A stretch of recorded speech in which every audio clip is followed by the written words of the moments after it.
Hello नमस्कार welcome everybody welcome to अवलोकन IAS. My name is Sudarshan Mishra और अभी हम पढ़ रहे हैं पीटी 365 में इकोनॉमी का सेक्शन। और लास्ट लेक्चर के बाद फिर अब नेक्स्ट टॉपिक जो शुरू होता है वो यूनिवर्सल बैंक्स का है। लास्ट में हमने आरबीआई के सारे जो आरबीआई रिलेटेड न्यूज थे जनवरी तक के वो सब देख लिए थे। अभी यूनिवर्सल बैंक्स देखते हैं। ठीक है, यहाँ से शुरू करते हैं। सबसे पहले जानेंगे समझेंगे कि यूनिवर्सल बैंक्स होता क्या है। तो देखो यूनिवर्सल बैंक्स समझिए ऐसे कि यूनिवर्सल बैंक्स एक ही छत के नीचे कई सारी सर्विसेज ऑफर करते हैं। ठीक है, सिर्फ कमर्शियल बैंकिंग या इन्वेस्टमेंट बैंकिंग नहीं बल्कि इंश्योरेंस जैसे सर्विसेज भी प्रोवाइड करते हैं। मतलब एक जगह सारी बैंकिंग की जितनी भी जरूरत होती है ना तो सब वो एक ही जगह के अंदर आ जाएगा। ठीक है, एक ही जगह उसके सोल्यूशन मिल जाएगा। ठीक है, तो अच्छा ये न्यूज में क्यों है? न्यूज में इसलिए क्योंकि आरबीआई ने स्मॉल फाइनेंस बैंक्स के लिए यूनिवर्सल बैंकिंग में ट्रांजिशन करने का एक रास्ता खोल दिया है, वो भी ऑन टैप लाइसेंसिंग के थ्रू। ठीक है, ये ऑन टैप लाइसेंसिंग वगैरह क्या होती है हम आगे देखते हैं।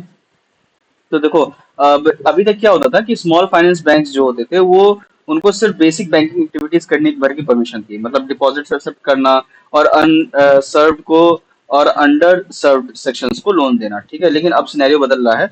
अब ऑन टैप लाइसेंसिंग का मतलब क्या होता है कि ऑन टैप लाइसेंसिंग का मतलब होता है कि बैंक्स जो है पूरे साल किसी भी वक्त आरबीआई के पास बैंकिंग लाइसेंस के लिए अप्लाई कर सकते हैं।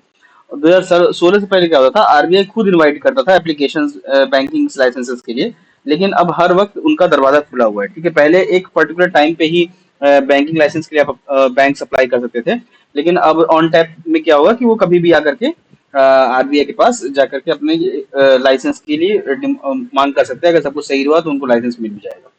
ठीक है, तो अब स्मॉल फाइनेंस बैंक्स के लिए यूनिवर्सल बैंक बनने की एलिजिबिलिटी क्या है ये देख लेते हैं एक बार।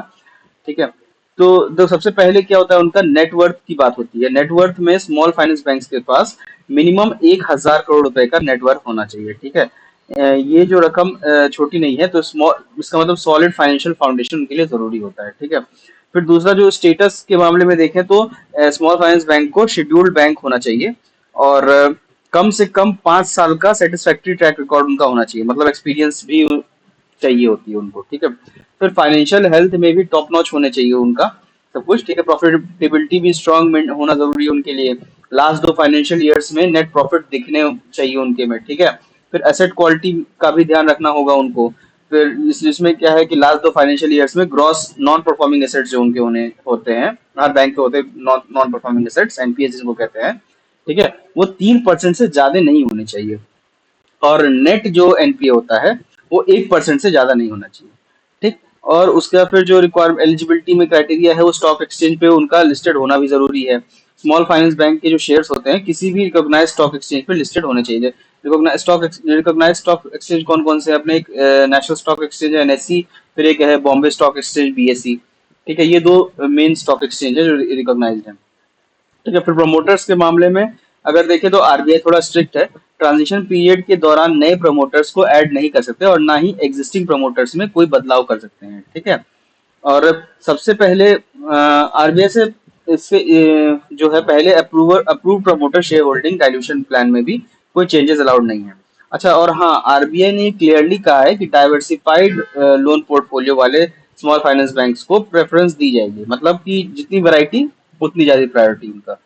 ठीक है, और ये जो ट्रांजिशन है स्मॉल फाइनेंस बैंक के लिए एक बड़ा अपॉर्चुनिटी भी है।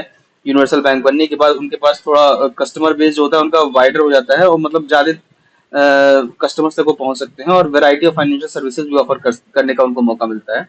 और बैंकिंग सेक्टर की जो ग्रोथ और फाइनेंशियल इंक्लूजन दोनों के लिए ये एक तरह से पॉजिटिव स्टेप्स है। ठीक है, अब ये अबाउट स्मॉल फाइनेंस बैंक्स देख लेते हैं। देखो इसका जो स्मॉल फाइनेंस बैंक का जो जेनेसिस हुआ था एसएफबी का, वो यूनियन बजट 2014-15 में अनाउंस हुआ था। ठीक है, फाइनेंशियल इंक्लूजन के लिए। फिर इसका जो रजिस्ट्रेशन होता है वो एज कंपनीज एक्ट के अंदर होता है, कंपनीज एक्ट 2013 में as a public limited company. ठीक है, और इनकी जो लाइसेंसिंग होती है वो बैंकिंग रेगुलेशन एक्ट 1949 के द्वारा गवर्न होती है। ठीक है, और कैपिटल रिक्वायरमेंट कम से कम स्मॉल फाइनेंस बैंक के लिए 200 करोड़ का होना चाहिए, except few small finance bank. कुछ इसमें लिमिटेशंस मतलब कुछ एक्सक्लूजन्स भी हैं। ठीक है, एडजस्टेड नेट बैंक क्रेडिट जो होता है वो कम से कम 75% ऑफ देयर एएनबीसी होना चाहिए टू द प्राइवेट सेक्टर, मतलब प्राइवेट सेक्टर को 75% कम से कम उनका नेट बैंक क्रेडिट होना चाहिए उसमें। ठीक है, एडजस्टेड नेट बैंक क्रेडिट। फिर इसके बाद फिर आते हैं हम नेक्स्ट टॉपिक पे, urban cooperatives. Urban cooperative bank से क्या होते हैं, ठीक है, कि क्या होते हैं और क्यों न्यूज में है। तो देखो पहले देखते हैं कि देखो अर्बन कोऑपरेटिव बैंक जो होता है, ये वो बैंकिंग इंस्टीट्यूशंस होते हैं जो हमारे शहर में होते नॉर्मली, और कॉमन सिटीजन्स को बैंकिंग सर्विसेज पहुंचाते हैं। और ये बैंक जो होते हैं हमारे बैंकिंग इकोसिस्टम का एक हिस्सा होते हैं, जहां कम्युनिटी स्पिरिट और फाइनेंशियल सर्विसेज को और बेहतरीन मिलके मतलब और बेहतरीन बनाते हैं ये, ठीक है। तो अब ये न्यूज में क्यों है, न्यूज में इसलिए है क्योंकि रिजर्व बैंक ऑफ इंडिया ने हाल ही में अर्बन कोऑपरेटिव बैंक्स को एक बहुत ही इंपॉर्टेंट नोटिस जारी किया है। और आरबीआई ने अर्बन कोऑपरेटिव बैंक्स को डिविडेंड इक्वलाइजेशन फंड बनाने की प्रैक्टिस को तुरंत बंद करने के लिए कहा गया है, ठीक है। अच्छा, अब ये डिविडेंड इक्वलाइजेशन फंड क्या है, ये याद रखना। डिविडेंड इक्वलाइजेशन फंड ये कॉन्सेप्ट है, हो सकता है इस पे कॉन्सेप्ट पे सवाल पूछ दे, ठीक है। स्टेटमेंट के फॉर्म में चार स्टेटमेंट देते पूछ दे कि which of the following represents dividend equalization fund recently mentioned in news, ठीक, क्योंकि आरबीआई से रिलेटेड है तो चांसेस है पूछ भी सकता है। तो देखो डिविडेंड इक्वलाइजेशन फंड डीईएफ, ये एक ऐसा फंड होता है जिसे अर्बन कोऑपरेटिव बैंक्स अपने प्रॉफिट में से निकाल के अलग रखते हैं, ठीक है। इसका मकसद ये होता है कि अगर फ्यूचर में बैंक्स का जो प्रॉफिट है वो कम हो जाए, या फिर बैंक्स को लॉस हो जा रहा है, तो भी वो अपने मेंबर्स को डिविडेंड दे सकें, ठीक है। तो इसका असली मसला यहाँ है कि बैंकिंग नॉर्म्स के मुताबिक पुराने जो एक्यूमुलेटेड प्रॉफिट्स होते हैं और रिजर्व्स, इस तरह से डिविडेंड पेमेंट्स बनाना क्लियरली मना है, ठीक है। तो और ये रूल्स का खुला उल्लंघन है, तो इसलिए आरबीआई ने इसको बंद करने की बात कही है, ठीक है। डिविडेंड इक्वलाइजेशन फंड समझ में आ गया। डिविडेंड इक्वलाइजेशन फंड अगर नहीं समझ में आया तो एक बार आप रिवर्स जाकर के देख लो, ठीक है। और ये कॉन्सेप्ट समझ लो डिविडेंड इक्वलाइजेशन फंड क्या होता है, ठीक। और अच्छा, आरबीआई ने एक स्पेशल वन टाइम एग्जाम्पशन भी प्रोवाइड किया है इसके रिगार्डिंग। और अब जो अर्बन कोऑपरेटिव बैंक्स हैं, अब अपने डीईएफ के पैसों को जनरल रिजर्व्स या फ्री रिजर्व्स में ट्रांसफर कर सकते हैं, ठीक है। और इस स्टेप्स का फायदा ये होगा कि इन्हें जो रेगुलेटरी कैपिटल पर्पस के लिए बेटर ट्रीटमेंट मिलेगा। इससे इन बैंकों की फाइनेंशियल स्टेबिलिटी भी इंप्रूव हो सकती है, क्योंकि अर्बन कोऑपरेटिव बैंक्स के की फाइनेंशियल स्टेबिलिटी थोड़ी उतनी अच्छी होती नहीं है, डावाडोल स्थिति में ज्यादातर बैंक्स होते हैं, ठीक है। सारे नहीं, कुछ बैंक्स काफी अच्छा भी करते हैं, लेकिन ज्यादातर बैंक्स की स्थिति थोड़ी गड़बड़ी होती है, ठीक है। तो उसके लिए भी, तो अब एक बार थोड़ा अर्बन कोऑपरेटिव बैंक्स को थोड़ा और देख लेते हैं डिटेल में। तो हाँ, अरे यार, हाँ, देखो अर्बन कोऑपरेटिव बैंक्स की जो लीगल स्ट्रक्चर की बात करें तो ये बैंक्स जो है डुअल आइडेंटिटी रखते हैं, मतलब ये कोऑपरेटिव सोसाइटी के रूप में भी रजिस्टर्ड होते हैं, या तो स्टेट कोऑपरेटिव सोसाइटीज एक्ट के तहत जो उस पर्टिकुलर स्टेट में एप्लीकेबल हो, या फिर multi state cooperative societies act के तहत भी ये रजिस्टर होता है, ठीक है। अगर वो मल्टीपल स्टेट्स में ऑपरेट कर रहे हैं, ठीक। और ये यूसीबीज की जो गवर्नेंस है, उसका सबसे इंटरेस्टिंग एस्पेक्ट है कि ये डुअल रेगुलेशन सिस्टम पे काम करते हैं, मतलब बैंकिंग फंक्शन जैसे कि डिपॉजिट्स लेना, लोन देना, ठीक है, इंटरेस्ट रेट सेट करना, ये सब आरबीआई नॉर्मली रेगुलेट करती है बैंकिंग रेगुलेशन एक्ट 1949 के प्रोविजंस के तहत, ठीक है। लेकिन managerial matters, administrative function, selection, staff appointment या और ऑर्गेनाइजेशन के जो मैटर्स होते हैं, वो state registrar of cooperative societies या central registrar multi state cooperation वाले बैंक के लिए, उस केस में तो वो कंट्रोल करते हैं, ठीक है। ये जो डुअल रेगुलेशन सिस्टम है कभी कभी कंफ्यूजन ऑपरेशन चैलेंजेस भी क्रिएट करता है, ठीक है। लेकिन लेंडिंग पॉलिसीज की बात करें तो जो अर्बन कोऑपरेटिव बैंक्स हैं उनको 75% प्रायोरिटी सेक्टर लेंडिंग टारगेट मार्च 2026 तक अचीव करना है, ठीक है। और यही यानी उनके टोटल लोन्स का जो 75% हिस्सा होगा वो प्रायोरिटी सेक्टर में जाएगा। प्रायोरिटी सेक्टर हमने अभी थोड़ी देर लास्ट लेक्चर में समझा था, ठीक है, नहीं लास्ट लेक्चर में समझा था। और यानी प्रायोरिटी सेक्टर में आता है एग्रीकल्चर हुआ, एमएसएमईज हुए, वीकर सेक्शन सोसाइटी, और ऐसी प्रायोरिटी सेक्टर उनको जाना चाहिए, ठीक। 75% यूसीबीज का हिस्सा जाना चाहिए, ठीक है। साथ ही यूसीबीज के जो एग्रीकल्चर पर्पसेस के लिए भी लोन्स दे सकते हैं, जिससे उनकी जो भूमिका है वो ग्रामीण और सेमी अर्बन एरियाज के डेवलपमेंट में और भी इम्पोर्टेंट हो जाती है, ठीक। अब एक बार categorisation of urban cooperative bank देख लेते हैं। देखो टीयर वन में वो सभी अर्बन कोऑपरेटिव बैंक्स और सैलरी अर्नर्स यूसीपीज में शामिल होते हैं, ठीक है, चाहे उनके डिपॉजिट साइड कुछ भी हो। इसके अलावा वो सभी जो यूसीबीज भी टीयर वन में आते हैं जिनकी डिपॉजिट 100 करोड़ तक हो जाती है, वो टीयर, ठीक है, ये सारे टीयर वन में आते हैं। फिर टीयर टू में आते हैं वो यूसीबीज जिनकी डिपॉजिट 100 करोड़ से ज्यादा और 1000 करोड़ से कम होती है, ठीक है। और टीयर 3 में वो आते हैं जिनकी डिपॉजिट्स 1000 करोड़ से ज्यादा होती है और 10,000 करोड़ रुपए तक होती है, मतलब 10,000 करोड़ के अंतर हो, ठीक। और फाइनली जो टीयर 4, जो चौथा टीयर है, उसमें अर्बन कोऑपरेटिव बैंक्स आते हैं जिनकी डिपॉजिट्स 10,000 करोड़ रुपए से भी ज्यादा होती है, ठीक है। ये चौथी कैटेगरी के अर्बन कोऑपरेटिव बैंक्स हुए। अच्छा। अच्छा, पिछले कुछ सालों में जो है गवर्नमेंट और आरबीआई ने अर्बन कोऑपरेटिव बैंक्स को स्ट्रेंथन करने के लिए भी कुछ काफी इंपॉर्टेंट इनिशिएटिव्स लिए हुए हैं। तो कुछ इनिशिएटिव्स देख लेते हैं। बैंकिंग रेगुलेशन अमेंडमेंट एक्ट 2020, ठीक है, ये गेम चेंजर रहा है। इस एक्ट ने क्या किया है कि आरबीआई को यूसीबीज के बोर्ड को सुपरसीड करने की पावर दे दी है। जैसे अगर कोई बैंक को प्रॉब्लम में है तो उस केस में आरबीआई जो है यूसीबीज के बोर्ड को सुपरसीड कर सकता है। पहले क्या होता था, आरबीआई के पास ये अथॉरिटी नहीं थी। तो इसके बाद से अब ये होने लगा है कि अब management, governance, board composition, audits, winding up procedures, ये सब जो है आरबीआई के परव्यू में आ गए हैं। और ये स्टेप जो है 2018-19 में Punjab and Maharashtra cooperative bank के कोलैप्स के बाद ही लिया गया था, ठीक है। और जब डिपॉजिटर्स का इस जब वो बैंक कोलैप्स हुआ था तो डिपॉजिटर्स का कई हजार करोड़ रुपए डेंजर में पड़ गए थे, ठीक है। तो ये स्टेप लेने के बाद फिर मैनेजमेंट वगैरह सब आरबीआई के हाथ में आ गया, फिर चीजें के सुधारने के चांसेस थोड़े हो गए थे, ठीक है। फिर ब्रांच एक्सपेंशन को भी आसान बनाया गया है। और अच्छे से परफॉर्मेंस करने वाले जो यूसीबीज होते हैं वो अपने एग्जिस्टिंग ब्रांच के 10% तक, यानी मैक्सिमम 5 नए ब्रांचेस आरबीआई की प्रायर अप्रूवल के बिना ही खोल सकते हैं। और ये फ्लेक्सिबिलिटी जो है उन्हें रैपिडली ग्रोइंग मार्केट्स में फास्ट एक्सपेंशन करने में भी हेल्प करेगा, ठीक है। फिर आता है एनयूसी एफडीसी। ये क्या होता है, national urban cooperative finance and development cooperation, ठीक है। ये एक तरह से एक अम्ब्रेला ऑर्गेनाइजेशन है जो उनकी ओवरऑल जो यूसीबीज की ओवरऑल हेल्थ और स्टेबिलिटीज को इम्प्रूव करने के लिए बनाया गया है, ठीक है। एनयूसी एफडीसी जो है वो आरबीआई के साथ type 2 non banking financial companies और एनबीसी, मतलब एनबीएफसी के रूप में रजिस्टर्ड है, ठीक है। टाइप 2 जो नॉन बैंकिंग फाइनेंशियल कंपनीज का मतलब होता है कि ये जो पब्लिक फंड्स एक्सेप्ट कर सकता है और इसका डायरेक्ट कस्टमर इंटरफेस होता है, ठीक है। अब ये एनयूसी एफडीसी के बारे में थोड़ा देख लेते हैं। तो एनयूसी एफडीसी के कॉन्सेप्ट की शुरुआत जो है 2006 में हुई थी, जब आरबीआई का जो वर्किंग ग्रुप है इस जिसके उस समय जो चेयरमैन थे श्री एन एस विश्वनाथन, ठीक है। वो यूसीबी के सेक्टर के लिए एक अम्ब्रेला ऑर्गेनाइजेशन की जरूरत उन्होंने हाईलाइट की थी। फिर 2009 में श्री वीएस दास की लीडरशिप में एक वर्किंग ग्रुप ने ऑफिशियली इस मॉडल की सिफारिश की, ठीक। और एनयूसी एफडीसी के कुछ कोर फंक्शंस भी हैं, ठीक है, और बहुत कॉम्प्रिहेंसिव हैं, तो ये मैं एक बार बता दे रहा हूँ। लिक्विडिटी और कैपिटल सपोर्ट का फंक्शन है उनका, जिसमें एनयूसी एफडीसी का टारगेट है कि 300 करोड़ के कैपिटल को रेज करना, ठीक है। और ये जो फंड है वो अर्बन कोऑपरेटिव बैंक्स को इमरजेंसी लिक्विडिटी सपोर्ट प्रोवाइड करेगा जब उन्हें जरूरत होगी उस फंड की, ठीक है। साथ ही ये फंड जो है मैनेजमेंट और फाइनेंशियल कंसल्टेंसी सर्विसेज भी प्रोवाइड करेगा, जिससे अर्बन कोऑपरेटिव बैंक्स अपनी फाइनेंशियल हेल्थ इंप्रूव कर सकें, ठीक। फिर दूसरा है रेगुलेटरी कंप्लायंस से रिलेटेड। रेगुलेटरी कंप्लायंस का असिस्टेंस देते हैं एनयूसी एफटीसी, ठीक है। वो अर्बन कोऑपरेटिव बैंक्स को बैंकिंग रेगुलेशन एक्ट 1949 की कंप्लायंस के लिए भी तैयार करेंगे। और बैंकिंग रेगुलेशंस बहुत ही कॉम्प्लेक्स प्रोसीजर होता है और छोटे छोटे यूसीबीज के लिए, मतलब अर्बन कोऑपरेटिव बैंक्स के लिए, इनको फॉलो करना थोड़ा मुश्किल हो जाता है।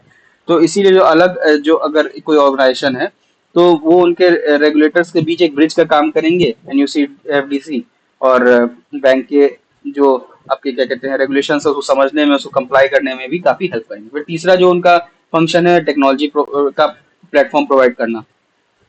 टेक्नोलॉजी एडॉप्शन में भी अर्बन कोऑपरेटिव बैंक्स के लिए काफी हेल्पफुल करेंगे, ठीक। जिससे यूसीबी जो है कम कॉस्ट में अपनी सर्विसेज एक्सपेंड कर पाएं और डिजिटल बैंकिंग सोल्यूशन ऑफर कर पाएं, ठीक है। इंडिविजुअल लेवल पे इतना इन्वेस्ट करना हर यूसीबी के लिए पॉसिबल नहीं होता, इसीलिए एक प्लेटफॉर्म अगर उनके लिए उनके पास रहेगा तो ये उनके लिए उनके एक्सपेंशन में, उनके और बढ़िया काम करने में, डिजिटाइजेशन में काफी हेल्प मिलेगी, ठीक है। फिर नेक्स्ट टॉपिक पे आते हैं हम, prompt corrective action PCA framework for primary urban cooperative banks, ठीक है। पीसीए फ्रेमवर्क की बात करें तो ये जो आरबीआई ने प्राइमरी अर्बन कोऑपरेटिव बैंक्स के लिए जारी जारी किया है। और ये एक ईयरली इंटरवेंशन मैकेनिज्म है ना, जो यूसीबीज के फाइनेंशियल हेल्थ को मॉनिटर करने और उनके प्रॉब्लम्स को एक्सलेट होने से पहले एड्रेस करने के लिए डिजाइन किया गया है, ठीक। फिर पीसीए फ्रेमवर्क जो है 1 अप्रैल 2025 से इफेक्टिव होगा और मौजूदा सुपरवाइजरी फंक्शंस जो हैं उसको रिप्लेस करेगा। और ये जो फ्रेमवर्क स्पेशली टीयर 2 और टीयर 3 और टीयर 4 कैटेगरीज की यूसीबीज पर अप्लाई होगा। अच्छा, ये जो टीयर का कैटेगराइजेशन है, ये आप इस किस बेसिस पे कैटेगराइजेशन है, ये बेसिस आप याद ध्यान पे रखना। ठीक है, हो सकता है पूछ ले।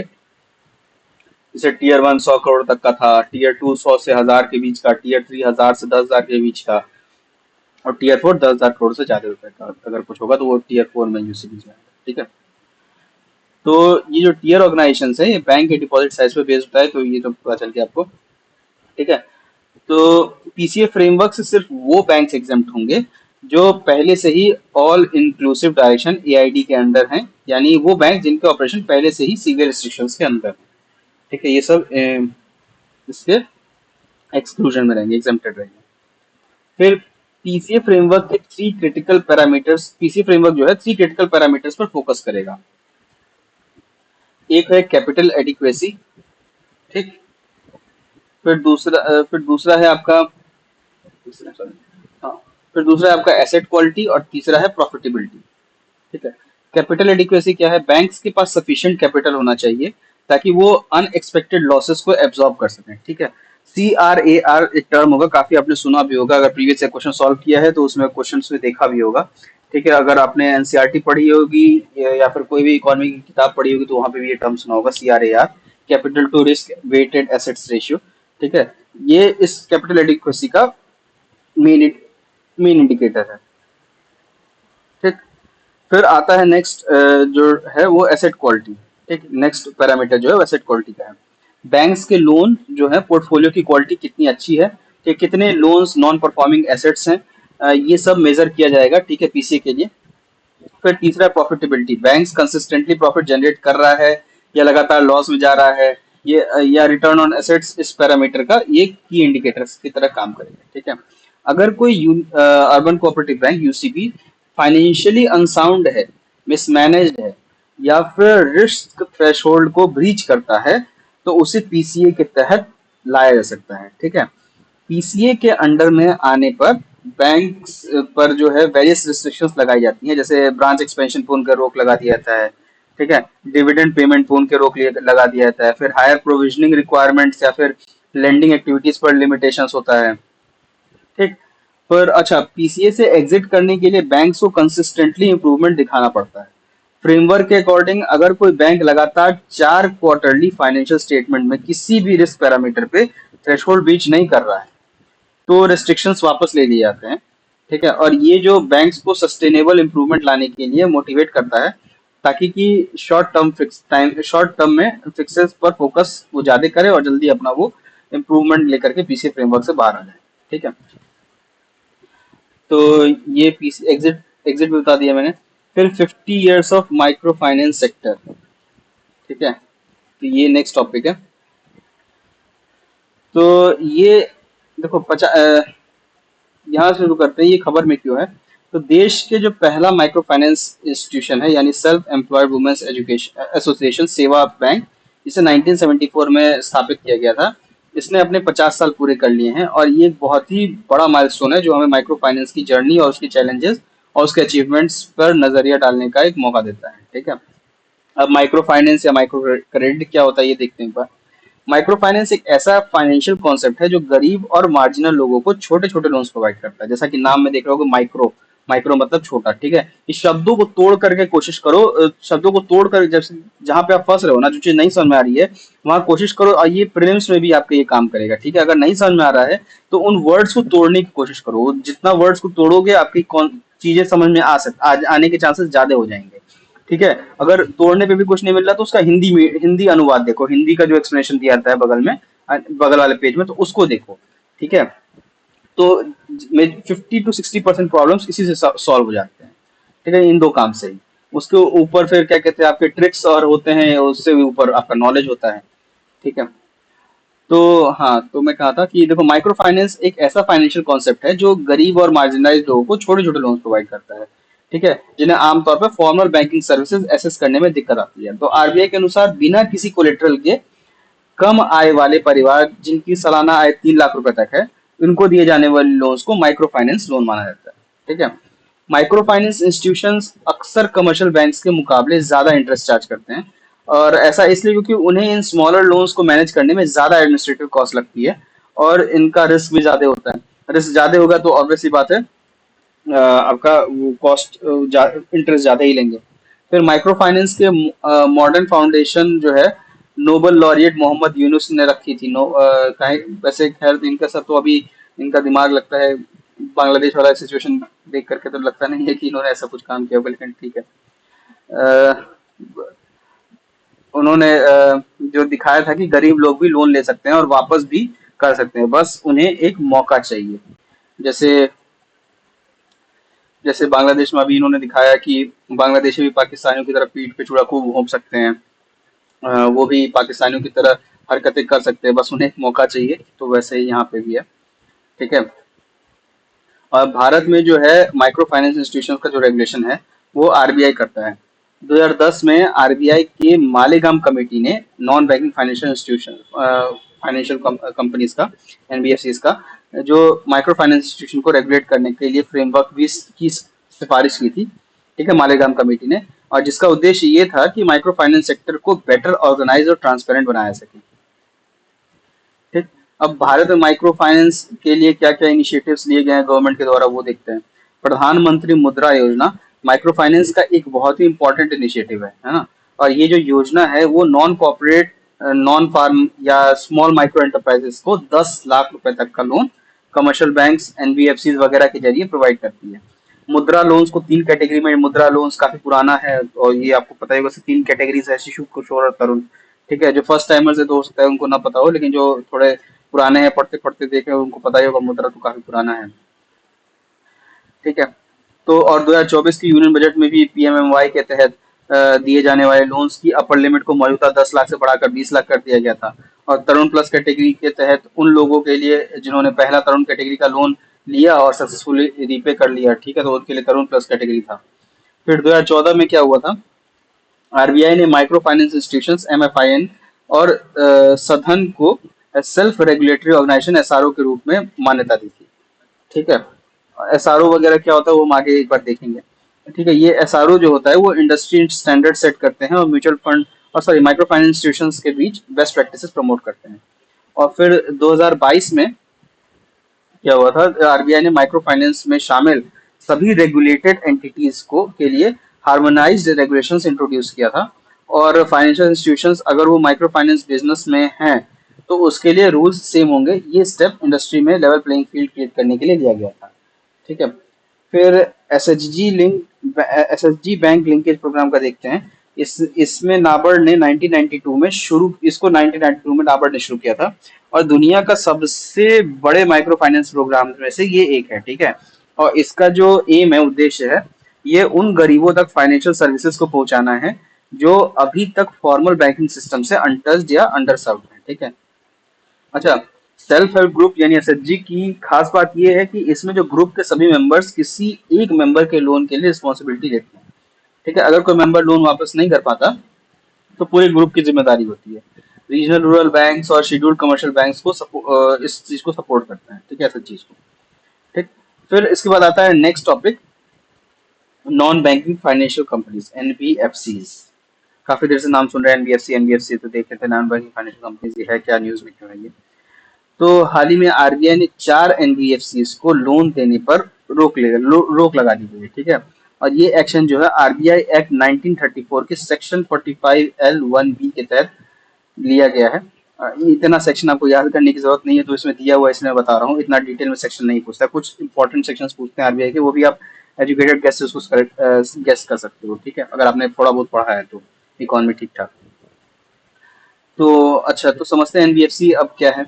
एनबीएफसी ऐसी कंपनी होती है जो कंपनीज एक्ट के तहत रजिस्टर की जाती है और प्राइमरली वो लेंडिंग एक्टिविटीज में एंगेज होती है। ठीक है, लेकिन इसमें वो इंस्टीट्यूशन शामिल शामिल नहीं होते जो mainly agricultural, industrial activity, trading goods यानी सिक्योरिटीज वगैरह को छोड़ करके, सिक्योरिटीज क्या, प्रतिभूतियां जिसको हिंदी में कहते हैं। ठीक है, और किसी सर्विसेज या इमूवेबल प्रॉपर्टीज के सेल, परचेज, कंस्ट्रक्शन में इन्वॉल्व है। ठीक, एनबीएफसीज को जो है अलग अलग रेगुलेटरी बॉडीज रेगुलेट करती हैं। हाउसिंग फाइनेंस कंपनीज को नेशनल हाउसिंग बैंक रेगुलेट करती है, ये आरबीआई का छोटा भाई समझो इसको। और merchant banker, venture capital fund company, फिर stock exchange, stock broker, sub broker SEBI के अधीन आते हैं। और इंश्योरेंस कंपनीज को आईआरडीएआई रेगुलेट करती है, Insurance Regulatory and Development Authority. ठीक है। और उसके बाद चिट फंड कंपनीज को स्टेट गवर्नमेंट और निधि कंपनीज को Ministry of Corporate Affairs regulate करते हैं। ठीक है, तो इसका रेगुलेशन काफी एनबीएफसी का काफी ज्यादा कम चीजें करते हैं, काफी ज्यादा रेगुलेटरी बॉडीज हैं जो रेगुलेट करती हैं एनबीएफसी को। ठीक है। अच्छा, बैंक्स और एनबीएफसीज में क्या डिफरेंस है ये देखते हैं। तो इनमें कुछ फंडामेंटल डिफरेंसेस हैं, जैसे एनबीएफसी जो है डिमांड डिपॉजिट एक्सेप्ट नहीं कर सकती। मतलब आप करंट अकाउंट या सेविंग अकाउंट एनबीएफसी में नहीं खोल सकते हैं। ठीक है। और ये पेमेंट और सेटलमेंट सिस्टम का हिस्सा नहीं है, और खुद पर चेक्स इशू नहीं कर सकते ये एनबीएफसी। ठीक है। और सबसे इम्पोर्टेंट, ये deposit insurance and credit guarantee corporation का डिपॉजिट इंश्योरेंस फैसिलिटी एनबीएफसी के डिपॉजिटर्स को अवेलेबल नहीं है। ठीक है। ये चीज आपको ध्यान पे रखना होगा कि एनबीएफसी अगर डिमांड डिपॉजिट नहीं एक्सेप्ट कर सकते तो डीआईसीजीसी का वो कवर नहीं करेंगे, ये इंश्योरेंस इनके लिए इसीलिए एप्लीकेबल नहीं है। ठीक। और ये जो है डीआईसीजीसी, ठीक है, ये सभी कमर्शियल बैंक्स को कवर करती है, और इसमें ये 5 लाख रुपए तक का इंश्योरेंस देती है। जैसे आपने अगर बैंक में पैसा जमा कराया है, ठीक है, कभी कभी आपने सुना होगा जिसमें कि बैंक भाग गया या बैंक रन हो गया, ठीक है, पैसे नहीं है बैंक के पास, तो उस केस में फिर आपका पैसा 5 लाख रुपए तक का इंश्योर्ड रहता है। जैसे आपने किसी बैंक में एफडी कराई, ठीक है, आपने एफडी कराई 3.5 लाख रुपए की, जो बैंक ने बोला कि 5 साल बाद ये 3.5 लाख रुपए बढ़ के आपको 5 लाख रुपए मिल जाएंगे। ठीक है, इस बैंक को। अब वो चौथे साल में वो बैंक भाग गया सबका पैसे लेकर के, लेकिन बैंक, क्योंकि वो शेड्यूल्ड कमर्शियल बैंक था, तो उसने उन लोग के लिए मैंडेटरी होता है डीआईसी जीसी का वो लेना, इंश्योरेंस लेना।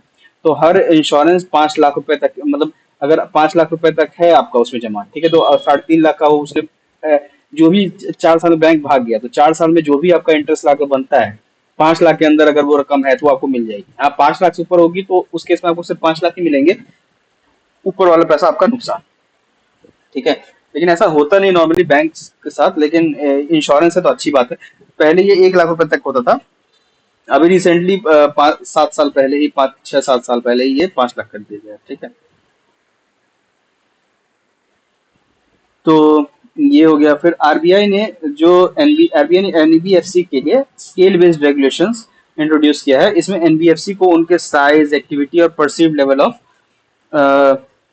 रिस्कनेस के बेसिस पे 4 लेयर्स में सेग्रीगेट किया गया है। ठीक है।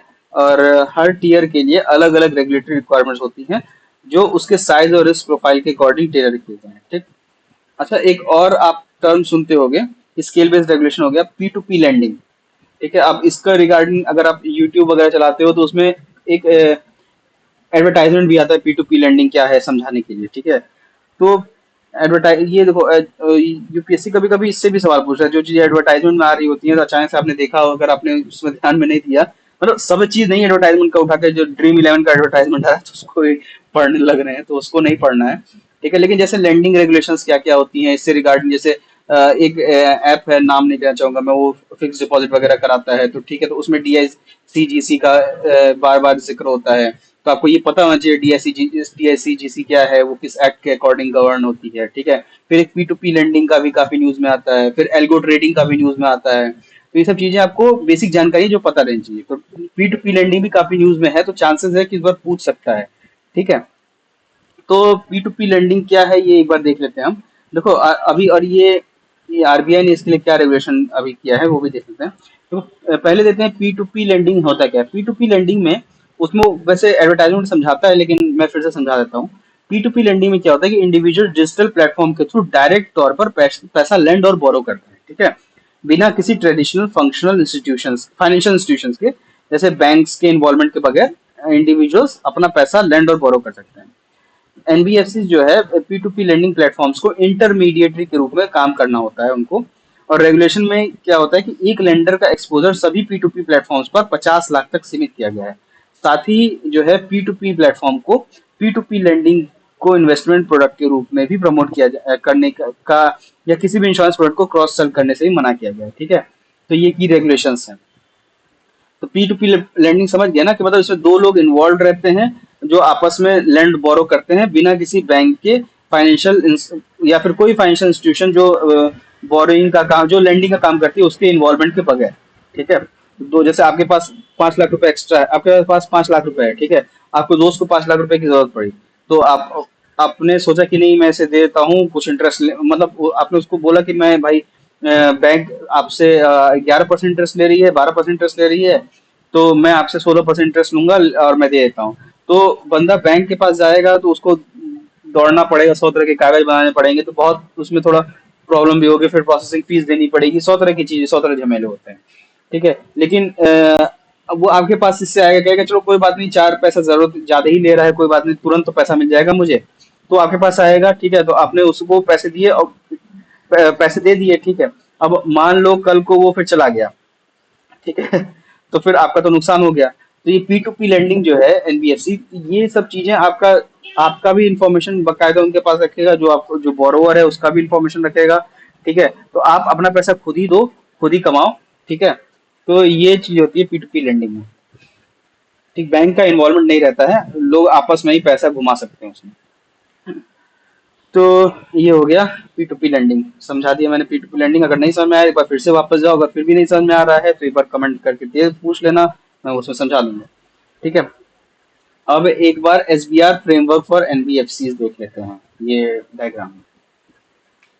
S B R framework for NBFC में एस बी आर क्या है? एस बी आर यानी स्केल बेस्ड रेगुलेशन फ्रेमवर्क। ठीक है, ये जो है एनबीएफसी के लिए एक 4 टियर स्ट्रक्चर प्रोवाइड करता है, जिसमें बेस लेयर में वो एनबीएफसी आते हैं जिनका एसेट साइज जो होता है एसेट का, वो 1,000 करोड़ रुपए से कम होता है। फिर मिडिल लेयर में ऐसे एनबीएफसी आते हैं जिसमें सभी डिपॉजिट टेकिंग एनबीएफसी और नॉन डिपॉजिट टेकिंग एनबीएफसी भी होते हैं जिनका एसेट साइज 1,000 करोड़ से ज्यादा होता है। ठीक है, अपर लेयर एक छोटी सी सेट होती है उन एनबीएफसी की जो सिस्टमिक रिस्क क्रिएट कर सकते हैं, इनके लिए उन पर टाइटर रेगुलेशन लगता है।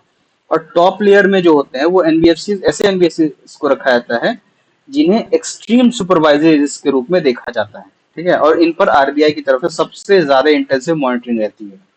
ठीक, तो ये एसबीआर फ्रेमवर्क हो गया एनबीएफसी का। टॉप लेयर में क्या है, अपर लेयर में क्या है, फिर मिडिल लेयर, फिर बेस लेयर में क्या है, ये बता दिया मैंने। ठीक, फिर आते हैं नेक्स्ट टॉपिक पे, non performing asset NPS. RBI एक biannually financial stability report निकालता है, उसमें एनपीएस में हुई अचीवमेंट्स को हाईलाइट किया गया है, इस वाले जो एडिशन में है उसमें। ठीक है, ये रिपोर्ट जो है Financial Stability and Development Council FSDC की सब कमेटी के असेसमेंट पर बेस्ड है। ठीक है, अच्छा, रिपोर्ट के अनुसार जो क्या है कि शेड्यूल्ड कमर्शियल बैंक्स के ग्रॉस एनपीएस और नेट एनपीएस का रेशियो मार्च 2024 के अंत तक मल्टी ईयर लोज 2.8% और 0.6% तक गिर गया है। ठीक है, और ये जो बैंकिंग सेक्टर के लिए एक पॉजिटिव डेवलपमेंट है। एनपीए क्या होता है कि एनपीए एक ऐसा लोन या एडवांस होता है जिन जो 90 दिन से ज्यादा समय तक ओवरड्यू होता हो है। ठीक है, और gross non performing asset GNPA उन सभी लोन एसेट्स का सम होता है जिन्हें एनपीएस के रूप में क्लासिफाई किया गया। ठीक है, एनपीएस को कम करने के लिए कई स्टेप्स लिए गए हैं। एनपीएस को कम करने के लिए कई स्टेप्स लिए गए, जैसे सरफाईसी एक्ट 2002 का।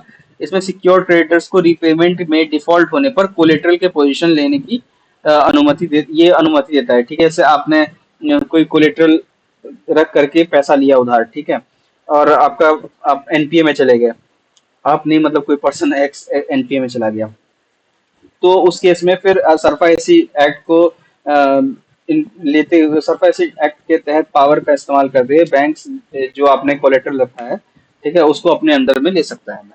ठीक है, तो ये सरफाईसी एक्ट पावर देता है बैंक्स को।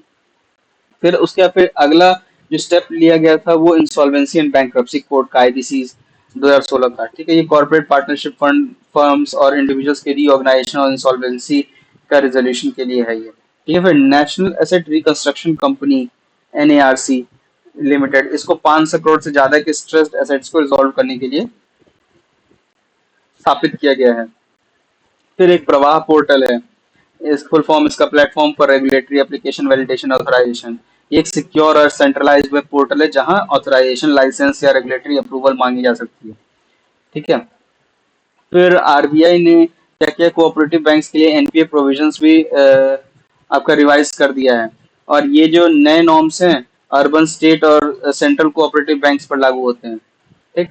फिर income recognition, asset classification, provisioning norms के तहत बैड और डाउटफुल रिजर्व्स जो होते हैं बीडीडीआर के लिए प्रोविजंस को प्रॉफिट एंड लॉस अकाउंट में एक्सपेंस के रूप में चार्ज किया जाना चाहिए। ठीक है। आईआरएसीपी नॉर्म्स जो होते हैं या अदर रेगुलेशंस के पालन करने के बाद कोऑपरेटिव बैंक्स नेट प्रॉफिट्स को बीडीडीआर में एलोकेट कर सकते हैं। बीडीडीआर क्या, bad and doubtful debt reserve. ठीक है, इसमें एलोकेट कर सकते हैं। प्रोविजनिंग का मतलब, जैसे अभी मैं प्रोविजनिंग का एक शब्द कहा था, तो प्रोविजनिंग का मतलब ये होता है कि बैंक प्रोबेबल लॉस कवर करने के लिए प्रॉफिट्स में से एक प्रिस्क्राइब्ड अमाउंट अलग रखता है। ठीक है, तो वो प्रोविजनिंग होता है, वो जो अलग अमाउंट होता है वो प्रोविजनिंग होता है। ठीक। तो ये हो गया आपका। फिर नॉन परफॉर्मिंग एसेट्स को क्लासिफिकेशन ऑफ एनपीएस देख लेते हैं। नॉन परफॉर्मिंग एसेट्स को आरबीआई 3 कैटेगरीज में क्लासिफाई करता है। एक होता है लॉस एसेट्स। वो लॉस एसेट्स ऐसे एसेट्स होते हैं जहां लॉसेस क्लियरली आइडेंटिफाई हो चुके हैं, लेकिन अब तक जो फुली राइट ऑफ नहीं किया गया उनको। ठीक है। फिर आता है दूसरा सब स्टैंडर्ड एसेट्स। इसमें क्या, ये वो एसेट्स होते हैं जो मैक्सिमम 12 महीने के लिए सब स्टैंडर्ड बने रहते हैं। फिर होता है डाउटफुल एसेट्स। फिर ये उन एसेट्स को कहा जाता है जो 12 महीने से ज्यादा समय के लिए सब स्टैंडर्ड बने हुए हों। ठीक है। फिर इसके बाद फिर एक और रह गया था आपका Financial Stability and Development Council, FSDC. ठीक, ये क्या होता है, एफएसडीसी को 2010 में एक एपेक्स लेवल फोरम के रूप में सेटअप किया गया था। इसका जो मुख्य उद्देश्य है देश में फाइनेंशियल स्टेबिलिटी को मजबूत करना और वेरियस रेगुलेटरी बॉडीज के बीच कोऑर्डिनेशन बढ़ाना। ठीक है, और फाइनेंशियल सेक्टर के डेवलपमेंट को प्रमोट करना। ये एक ऐसा प्लेटफॉर्म है जहां कंट्री के सभी फाइनेंशियल रेगुलेटर्स और पॉलिसी मेकर्स एक साथ बैठकर फाइनेंशियल सिस्टम से जुड़ी चैलेंजेस पर विचार विमर्श करते हैं और उनके सोल्यूशंस खोजते हैं। अब इसका कंपोजिशन देख लेते हैं। फाइनेंशियल एफएसडीसी का, financial Stability and Development council का जो चेयरमैन होता है वो फाइनेंस मिनिस्टर होता है, और ये इस पावरफुल कमिटी का भी नेतृत्व वही करता है। और इसके मेंबर्स में फाइनेंशियल सेक्टर के सभी प्रमुख रेगुलेटर्स होते हैं, जैसे आरबीआई के हो गए, सेबी के हो गए, फिर पीएफआरडीए के हो गए, pension funds regulatory development authority, और फिर आईआरडीआई के हेड्स भी शामिल होते हैं इसमें। ठीक है। और फाइनेंस सेक्रेटरी या डिपार्टमेंट ऑफ इकोनॉमिक अफेयर्स के सेक्रेटरी, फिर डिपार्टमेंट ऑफ फाइनेंशियल सर्विसेज के सेक्रेटरी और चीफ इकोनॉमिक एडवाइजर के भी, मतलब चीफ इकोनॉमिक एडवाइजर भी इसके इंपॉर्टेंट मेंबर होते हैं। ठीक है। एफएसडीसी जो है रेगुलरली मीटिंग्स करता है जहां फाइनेंशियल स्टेबिलिटी से जुड़ी इश्यूज, सिस्टमिक रिस्क और इंटर रेगुलेटरी कोऑर्डिनेशन के लिए जो जरूरी स्टेप्स होते हैं उस पर चर्चा होती है। ठीक है। 2008 के ग्लोबल फाइनेंशियल क्राइसिस के बाद दुनिया भर में फाइनेंशियल स्टेबिलिटी के फोरम्स की अहमियत समझ में आई थी, और इसी के तहत भारत ने भी एफएसडीसी को बनाया था। ठीक। फिर इसके बाद आते हैं, अगला क्या बचता है ये, हाँ, को लैंडिंग। को लैंडिंग का बॉक्स देखते हैं।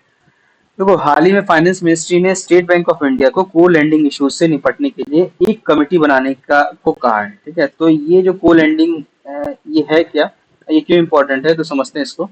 को लैंडिंग या को ओरिजिनेशन ये एक ऐसा अरेंजमेंट है जहां मल्टीपल लेंडर्स पार्टनरशिप करके बोरोवर्स को लोन प्रोवाइड कर सकते हैं। ठीक है। को लैंडिंग यानी को यानी साथ में आकर के। ठीक। तो इसे लेंडिंग कैपेसिटी बढ़ती है और इंडिविजुअल लेंडर्स के लिए रिस्क भी कम होता है। ये एक तरह से विन विन सिचुएशन होता है, बैंक्स अपनी आउटरीच बढ़ा पाते हैं, एनबीएफसी अपनी फंडिंग कॉन्स्टेंट से उबर पाते हैं, और कस्टमर्स को कम्पिटिटिव रेट्स पे लोन मिल जाते हैं। तो सबके लिए ये विन विन सिचुएशन। और आरबीआई की गाइडलाइंस के अनुसार बैंक्स और एनबीएफसी मिलकर प्रायोरिटी सेक्टर्स को लोन दे सकते हैं इसमें। और इस अरेंजमेंट में मिनिमम 20% क्रेडिट रिस्क एनबीएफसी पर रहता है और बाकी सारे क्रेडिट रिस्क बैंक पर। ठीक है। तो ये इंपॉर्टेंट है कि बैंक्स को अपने प्रमोटर ग्रुप से रिलेटेड किसी एनबीएफसी के साथ को लेंडिंग अरेंजमेंट में एंटर करने की अनुमति नहीं होती है। ठीक है, और क्योंकि ये रेगुलेशन जो है कॉन्फ्लिक्ट ऑफ इंटरेस्ट को रोकने के लिए जरूरी भी है। ठीक। फिर को लेंडिंग मॉडल जो है स्पेशली रूरल और अर्बन, सेमी अर्बन एरियाज में फाइनेंशियल इंक्लूजन को बूस्ट करने के लिए हेल्पफुल हो सकता है। बैंक्स की एक्सटेंसिव रिसोर्स और एनबीएफसी की लोकल मार्केट नॉलेज का ये जो कॉम्बिनेशन इफेक्टिव हो सकता है। लेकिन इस मॉडल में ऑपरेशनल चैलेंजेस भी होते हैं, जैसे डिफरेंट क्रेडिट असेसमेंट प्रोसेस, ठीक है, फिर टेक्नोलॉजी इंटीग्रेशन और रेगुलेटरी कंप्लायंस, ठीक। तो फाइनेंस मिनिस्ट्री के द्वारा जो बनाई जाने वाली कमिटीज होती है, इन इश्यूज को एड्रेस करती है ताकि को लेंडिंग के मॉडल को और स्ट्रीमलाइन किया जा सके और बेहतर बनाया जा सके, ठीक है। फिर आते हैं नेक्स्ट टॉपिक पे, विलफुल डिफॉल्टर्स। विलफुल डिफॉल्टर्स ये न्यूज में क्यों है, क्योंकि हाल ही में जो है आरबीआई ने विलफुल डिफॉल्टर्स और लार्ज डिफॉल्टर्स के ट्रीटमेंट के लिए डायरेक्शंस जारी किए हैं, ठीक है।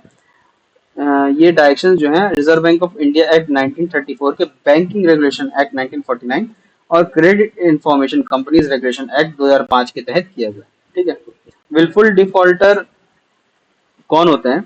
विलफुल डिफॉल्टर्स वो बोरोवर्स होते हैं जिनका आउटस्टैंडिंग अमाउंट 25 लाख रुपए या उससे ज्यादा है और जो जानबूझकर अपने पेमेंट के ऑब्लिगेशन को पूरा नहीं करता। वो बोलता नहीं देंगे पैसा, जो करना है कर लो, समझे? तो ऐसे को विलफुल डिफॉल्टर कहते हैं।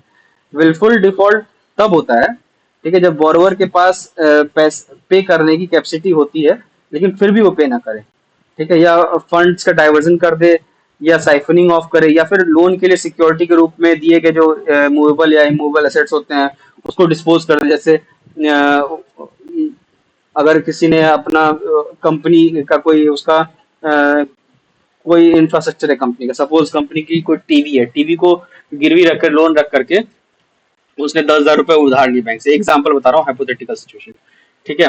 बैंक लेकिन और टीवी का इस्तेमाल करना है उसे क्योंकि उसको प्रेजेंटेशन वगैरह दिखानी है, ठीक है, इसके लिए तो बैंक ने उसे अनुमति दे दी है, ठीक है, आप टीवी अपने पास ही रखो बैंक में ही, सॉरी अपने ऑफिस में ही, और वहां से आप जब हमारा पैसा नहीं है अगर आप दोगे तो हम आपका टीवी उठा के लेके चले जाएंगे।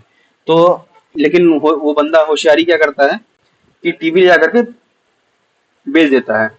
10,000 रुपए बैंक से भी ले लिए, टीवी भी बेच करके 10,000 रुपए ले लिए, 20,000 कमा लिया, फिर बैंक को जाके बोल रहा है कि मैं पैसे नहीं दूंगा, जो करना है कर लो। तो ऐसे जो डिफॉल्टर्स होते हैं उनको विलफुल डिफॉल्टर्स कहा जाता है, ठीक है। तो लार्ज डिफॉल्टर जो होता है उस इसमें भी अलग अलग किस्म के डिफॉल्टर्स होते हैं। एक नॉर्मल एक विलफुल डिफॉल्टर जो होता है जो 25 लाख से अबव का अमाउंट जितने भी होते हैं उनको विलफुल डिफॉल्टर भी कहते हैं। उसमें एक लार्ज डिफॉल्टर होता है जिसका आउटस्टैंडिंग अमाउंट 1 करोड़ रुपए या उससे ज्यादा होता है, ठीक है, और जिसके खिलाफ या तो सूट फाइल किया गया हो या फिर जिसका अकाउंट डाउटफुल हो या लॉस के रूप में क्लासिफाई कर दिया गया उन वो लार्ज डिफॉल्टर्स होते हैं, लार्ज विलफुल डिफॉल्टर्स। तो अच्छा, विलफुल डिफॉल्टर्स की पहचान करने के लिए लेंडर्स को आइडेंटिफिकेशन कमेटी स्टैब्लिश करनी होती है जो विलफुल डिफॉल्ट के एविडेंस को एग्जामिन करता है।